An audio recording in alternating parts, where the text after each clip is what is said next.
கார்த்திகை தீபம் வந்தாச்சு. Karthigai தீபத்துக்கான pre plan எல்லாமே முடிஞ்சாச்சு. இந்த ப்ரீ பிளான் 1-2 நாளாக கிடையாது, தினமும் இந்த கார்த்திகை தீபத்துக்காக 1 மணி நேரம்னு நான் ஒதுக்கிக்கிட்டே தான் வந்தேன். கிட்டத்தட்ட ஒரு வாரமாக இந்த ப்ரீ பிளான் போய்கிட்டே தான் இருக்குது. நீங்கள் எல்லாரும் கார்த்திகை தீபத்துக்கு ப்ரீ பிளான் எல்லாமே முடிச்சிட்டிங்களான்னு மறக்காமல் கமெண்ட் பண்ணுங்கள். நம்ம இருக்கிறது டியூப்ளெக்ஸ் வீடுங்கிறனால படிகள் எல்லாத்துலேயுமே தீபம் ஏற்றுனா நம்ம வீடு ஜெகஜோதியாக இருக்கும்னு வெறும் தரையில் தீபம் ஏற்றக்கூடாதுன்றதுக்காக பச்சரிசி மாக்கோளம் போட்டு எல்லா இடத்தையுமே செட்டில் பண்ணியாச்சு.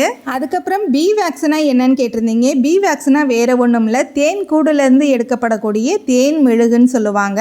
இந்த தேன் மெழுகு ஒரு 10 கிராம் அளவுக்கு எடுத்துட்டு ஒரு 3/4 லிட்டர் நல்லெண்ணெயில் நம்ம கலந்து சூடு பண்ணி இந்த திருவிளக்கில் நம்ம ஏற்றும் போது அந்த திருவிளக்கு அணையாமலும் எரியும். எண்ணெயுமே அவ்வளோ சீக்கிரத்தில் லீக் ஆகாது, நல்ல கட்டியான மாதிரி ஆயிடும். இன்னைக்கு அதிகாலை பிரம்ம முகூர்த்த பூஜையில் சிவபெருமானுக்காக வெண்பொங்கல் தேங்காய் சட்னி தான் செஞ்சிருந்தேன். காலையில் கொஞ்சம் பிஸியாக இருந்தனால கிச்சன் இப்படி தான் இருக்கு. இன்னொரு முக்கியமான விஷயம், என்னதான் இந்த மாதிரி தேன்மிளகு பஞ்சக்கூட்டி எண்ணெய்னு வாங்கினாலும் சுத்தமான நாட்டு செக்கு நல்லெண்ணெயில நம்ம வீட்லயும் நம்ம பூஜை அறையிலையுமே குறைந்தபட்சம் 11 தீபமாவது நம்ம ஏற்றணும். அதிலும் ஒரு 2 நெய் தீபம் ஏற்றி பாருங்க, இறைவனை நேர்லயே பார்த்துடலாம்.